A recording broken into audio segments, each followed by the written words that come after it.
જય શ્રી કૃષ્ણ, જય માતાજી। દિવસ 9 માં આપણે આજે શીખીશું મંડલા મહેંદી ડિઝાઇન। મંડલા એટલે કે ગોળાકારમાં બનેલી ડિઝાઇન કે જે ખૂબ જ પરંપરાગત અને બહુ જ સુંદર લાગે છે। આ ડિઝાઇનમાં સૌ પ્રથમ આપણે હાથને મધ્યમાં એક ગોળ દોરીશું। ત્યારબાદ આ ગોળની આજુબાજુમાં નાની નાની પાંખડીઓ અથવા તો લાઈનો દોરીશું। હળવેથી આ ગોળની બહારની બાજુમાં દરેક સ્તરે અલગ અલગ પેટર્ન કે જેમાં પાંદડીઓ, ફૂલો, ડોટ્સ કે પછી લાઇનિંગ તમે ઉમેરી શકો।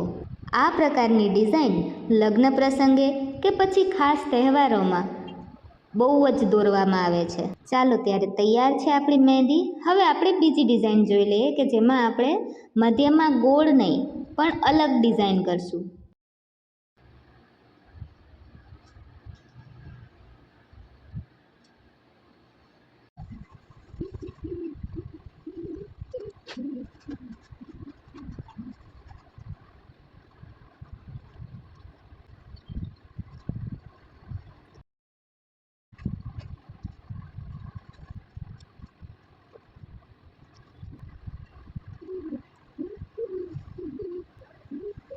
આ વિડીયો છેલ્લે સુધી જોવા બદલ આપનો ખૂબ ખૂબ ધન્યવાદ। રામ રામ બધાને।